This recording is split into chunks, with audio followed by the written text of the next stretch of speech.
Fala galera, como primeiro tema aqui da nossa revisão cirúrgica, eu quero dissecar com vocês o tema de diabetes mellitus, diagnóstico e fisiopatologia. Então, para a gente entender a importância desse tema, primeiramente, 28,5% da prova de endocrinologia do ENARE é sobre a seção de diabetes mellitus. E o que é que seria isso, né? O diabetes mellitus do tipo 2 é uma doença crônica não transmissível, né? Que se caracteriza por um estado de hiperglicemia crônica, né, onde a gente tem uma fisiopatologia gigante. Inclusive, teve um carinha, né, que ele criou um negócio chamado octeto de Defronzo, né? O Defronzo, ele abordou sobre 8 pontos que explicariam o desenvolvimento da doença. Mas dois principais pontos seriam o quê? Caracterizados pela resistência insulínica. Então, a insulina ela não conseguia ter aquele seu papel de fazer o quê? De entrar na célula e aí estimular os receptores de GUT4 para entrar a glicose de forma adequada para dentro das células. Aí isso acontece em vários tecidos, né?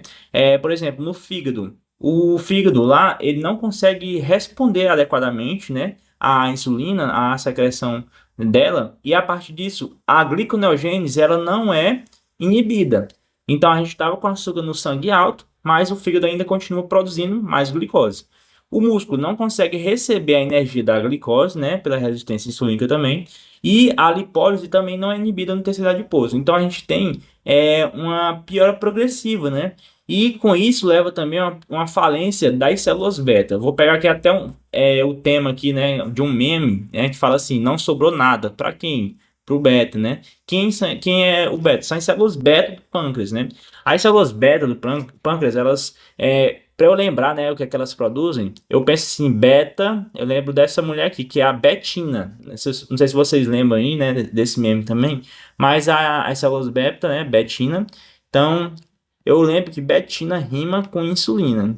Que a gente também tem as células alfa, né? Então, as células betas produzem insulina. E aí, a gente, com o tempo, né? Qual é a relação com esse meme, né? As células betas se esforçaram tanto para colocar a glicose para dentro das células, só que as células não estavam nem aí para elas. Então, não sobrou nada para elas. Então, elas vão acabar falindo, né? De tanto produzir. Então, elas estão sofrendo de tentar produzir, mas não conseguem responder esse quadro. Aí, a partir disso, né? Nós temos que a etiologia, a origem da doença, ela tem um componente ambiental importante? Tem. Mas, galera, o componente genético, ele é importantíssimo também aqui para o DM2, não só para DM1. Ah, sim, a pessoa que tem diabetes mellitus tipo 1 tem uma influência genética? Tem. Mas o componente genético da DM2 é talvez mais importante do que no DM1. Então, as provas, inclusive, já cobraram sobre isso, né? E quando você pensa na pessoa que tem diabetes, geralmente é o quê? É aquele adulto, né? Que tem mais de 45 anos, que é obeso, que surgiu, aquela doença não surgiu de forma aguda, né? Surgiu de forma insidiosa, surgiu devagarzinho. E a clínica dela geralmente é o quê? É um paciente que ele é assintomático, então geralmente, às vezes ele não tem sintomas, né? Então, aí às vezes vai fazer um exame de rotina e descobre lá que ele tem uma glicose muito elevada, uma hemoglobina glicada também elevada, e acaba sendo descoberto assim de forma aleatória, né? Mas ele pode também ser sintomático, né? E se a gente for olhar os sintomas, né, que a gente tem dentro do diabetes mellitus, tem os chamados 4Ps, né? Que é a perda de peso, né? A polidipsia, que é a sede intensa, a poliúria, a indivíduo ele refere que está mijando demais e que a fome está incontrolada, a polifagia. Então, esses 4Ps. Além disso, outros achados clínicos podem também ajudar a gente que está conversando com o paciente a entender e a desconfiar que pode ser um DM2. A acantose nigricans, né, que seriam essa hiperpigmentação nas áreas de dobra. Então, axilas, pescoço, né? Por exemplo, a gente observa isso, porque com o atrito estimula lá, quando a gente tem os níveis altos de açúcar no sangue, né? A estimulação também dos melanócitos. Aí forma essa mancha mais escura nessas regiões. O hirsutismo também, que é um sinal de quê? De SOP, né? De síndrome dos ovários policísticos, nas mulheres também está associado com essa condição do DM2. E, assim, tem alguma coisa aí que no laboratório, além da hemoglobina glicada e também da glicose que pode ajudar a gente? Tem, mas eu não, praticamente assim, eu não vi muito na minha prática, né? Que foi o ROMA-I. Esse ROMA-I é um cálculozinho que a gente faz para medir a resistência insulínica que a pessoa tem sobre aquela condição. Bom, aí eu quero passar aqui para vocês essa questão que vai abordar sobre esse tema. O DM2, o DM2 é uma das doenças crônicas não transmissíveis mais importantes do mundo.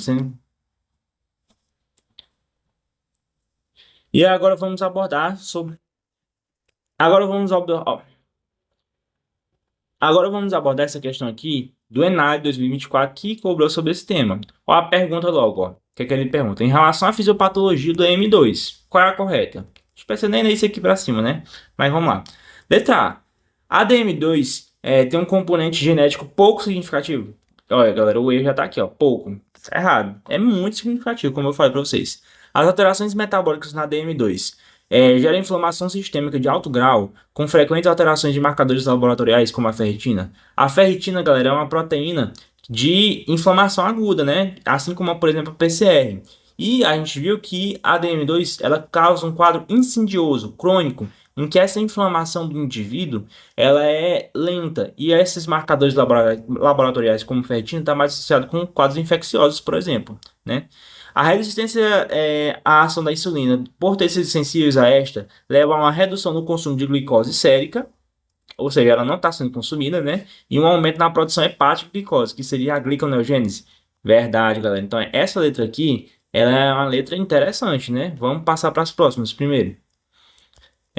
Letra D. A perda gradual da produção de insulina secundária leva à destruição de células beta-pancreáticas pelo processo autoimune da DM2. Autoimune é o quem? É o DM1 e não a DM2. Letra E.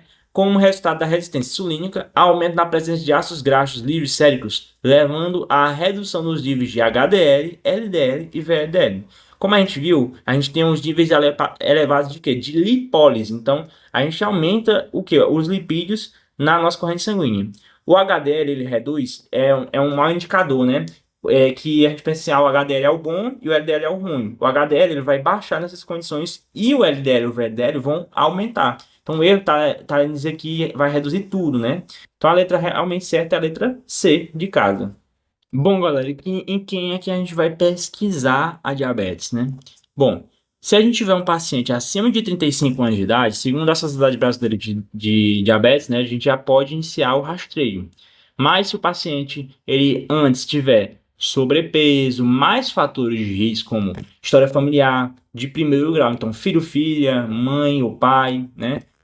Se tiver acantose, aquele sinal de SOP, suxismo, doença arterial coronariana prévia, dislipidemia, hipertensão, que anda assim, ó, juntinho com a diabetes, né, como a gente já sabe, e sedentarismo, a gente pode pesquisar antes. A gente sabe que nos exames de rotina, né, às vezes a gente já pede ali, como vai fazer aqueles outros exames, pede logo a glicose. Mas, por exemplo, quando a gente tiver um paciente com essas condições, a gente pode pedir a hemoglobina glicada junto, né? Ou então, se esse exame que a gente pediu de rotina vier alterado, a gente pode investigar também, né? Junto com esses outros fatores que eu acabei de falar para vocês. E se tiver normal, repetir em 3 anos, né? Se não tiver nenhum outro indicativo. O paciente, quando é que a gente vai diagnosticar, galera? Bom, a gente vai diagnosticar aqui o indivíduo com diabetes em duas condições. Primeiro, a gente separa aqui se o paciente ele é assintomático ou se ele é sintomático. Se o paciente ele é assintomático, a gente precisa de 2 exames séricos alterados. Então, séricos, nada de glicemia capilar. Então, tem que ser exame de sangue mesmo, né? Que pode ser da mesma amostra, mas se for da mesma amostra, tem que ser exames diferentes. E se for de amostras diferentes, né, do mesmo exame, eu posso diagnosticar também. Então, glicemia em jejum acima de 126. Essa aqui é uma atualização, né? Que a glicemia do TOTG, né? Que é o teste oral de tolerância à glicose de 1 hora, ele é o exame mais sensível para a gente fazer diagnóstico. Que se ele der acima de 209, a gente pode, junto com outro exame, né? Ou então com esse mesmo exame, que tiver outra amostra, a gente pode diagnosticar assim um indivíduo com diabetes. A glicemia de 2 horas vai ser acima de 200, é um pouquinho mais baixo, né? Porque com o tempo tende a baixar a glicemia. A hemoglobina glicada acima de 6,5. A hemoglobina glicada é interessante, né, galera? Porque se o indivíduo ele vai fazer exame de sangue amanhã, às vezes ele quer dar um espertinho, né? Aí às vezes ele, não vou comer muito. Aí acontece que o quê? Que a hemoglobina glicada vai revelar pra gente o que aconteceu nos últimos 3 meses com essa glicemia dele.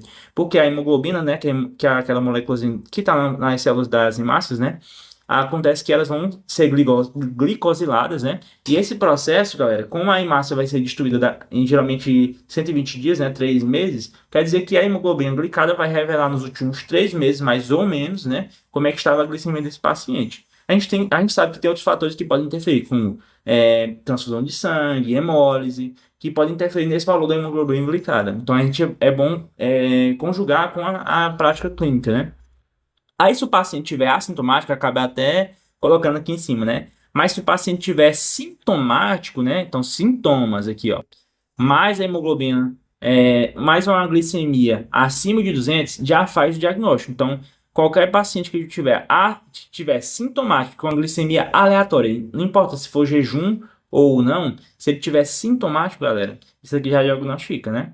Aí, essa parte aqui, ó, do pré-diabetes é importante. Por quê? Porque nas consultas, a gente, enquanto paciente assim, a gente faz uma recomendações, né? Orientações dietéticos, também de atividade física, né? Para esse indivíduo, para ele sair dessa condição, né? Que às vezes o exercício físico ele se trata como a principal medida para tratar não só diabetes, mas outras doenças crônicas, como por exemplo a hipertensão arterial, né? E aqui a gente vai observar os valores, né? A glicemia de jejum vai estar entre 100 e 125, né? O TOTG entre 208 e 155. Aí, ó, se você for tentar comparar com a de 2 horas, ó, você vai aumentar 15 aqui, né? Eu aprendi assim, né? Aumento 15 ou diminuo 15, né? De 1 hora para 2 horas e diminuo aqui, ó, vai diminuir 9, né? Opa, 208, diminui 9. Aí a hemoglobina glicada, né, vai estar entre 5,7 e 6,4. Então, esses são os valores para o valor de pré-diabetes. Aí vamos aqui para uma coisa que eu acho bem interessante, né? Se o paciente ele tiver no estado de pré-diabetes, né, além do tratamento não farmacológico, né, que são as mudanças do estilo de vida, que é as orientações dietéticas e as alterações de atividade física, né, a gente faz o quê? A gente pode fazer uma metformina para esse paciente de caráter preventivo, que ela vai ajudar no combate, né? Ele sair dessa condição de pré-diabetes para não diabético, né? E aí, quando é que a gente vai fazer isso, né? A gente vai fazer isso se o indivíduo tiver entre 25 e 50 anos de idade e um IMC alto, acima de 35, né? Então, é uma obesidade grau 3 aqui, se eu não me engano. E grau 2, na verdade. Aí o diabetes, se ele tiver, o indivíduo, né, tiver diabetes mellitus gestacional prévio, né, a mulher tiver diabetes gestacional, se a hemoglobina glicada tiver acima de 6, a de jejum tiver acima de 110, e se ele for um paciente que for sobrepeso, ó, tiver a síndrome metabólica, sobrepeso, dislipidemia, hipertensão combinada, galera, a gente pode iniciar, né, para esses pacientes aqui, a metformina, né? Isso aqui é uma recomendação da Sociedade Brasileira de Dermatologia, ó, Sociedade Brasileira de Diabetes. Aqui está uma foto ilustrativa, né, da metformina para a gente ver. Vamos agora para as questões, ó, do ENAD 2025. Ele deu 5 pacientes aqui, ó. Ele quer o quê? A pergunta aqui, ó. A única que tem características que permitem um diagnóstico de diabetes mellitus. Então, o que é que ele quer saber? Deu 5 pacientes e quer saber qual é que tem diabetes. Vamos lá. Maria Ilma, de 49 anos, que realizou teste de glicemia capilar com resultado de 179. Ó, galera, não falou se era sintomática e deu apenas um exame. Não é diagnóstico de diabetes, né? Então, a gente já corta essa primeira paciente. Letra B, Maria José, que no dia 1º de março de 2024 apresentou hemoglobina glicada de 5,6. Ó, qual é o valor lá que a gente tem? De 5,7 a 6,5, né? E em 12 de 7 de 2024 apresentou hemoglobina glicada de 6,1. Então ela está aqui no pré-DM, né? Ela não é diabética ainda, então não é essa paciente. Maria Lina, que apresentou no dia 1 de 3 de 2024 glicemia de jejum de 136, ó. Tá acima de quem? Acima de 126, né? Que é o nosso valor que a gente considera lá. Mas foi um exame. Aí o outro exame, ó. No dia 12 de 7 de 2024, glicemia de jejum de 152, maior ainda. Então essa aqui é a nossa paciente. Letra D. Maria Cláudia, que apresenta glicemia de jejum de 126. Um exame novamente, né? Tá no limite superior, então a gente já considera alterado. E letra E, Maria Antônia, que apresenta hemoglobina glicada de 4,5. Essa hemoglobina glicada aqui tá muito boa, né? Então a letra E também não é. Então a letra C realmente.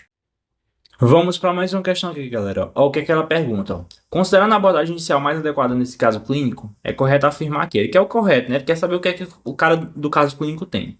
Então, João, de 48 anos de idade, ó, uma idade aqui com o passar do tempo, né? A gente sabe que a diabetes ela se torna mais provável de o paciente desenvolver, né?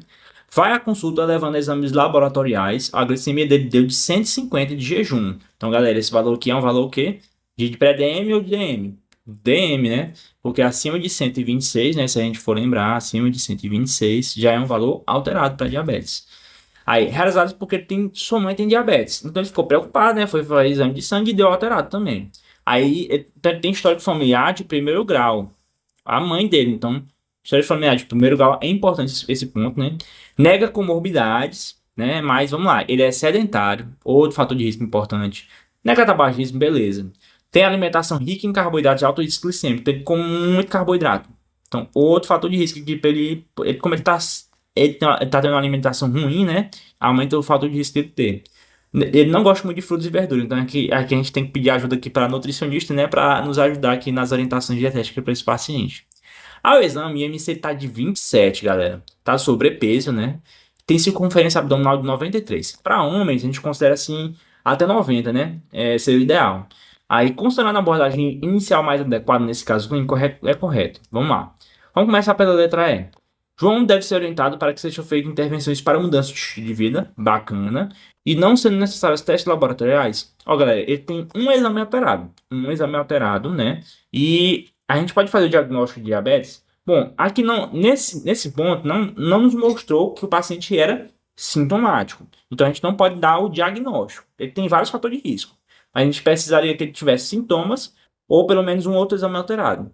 Então, letra E já não consideraria. Letra D. Um antidiabético oral, sulfonilureia, metformina. Ó, galera, a metformina ela é uma biguanida. Biguanida, né? O famoso glifage, né?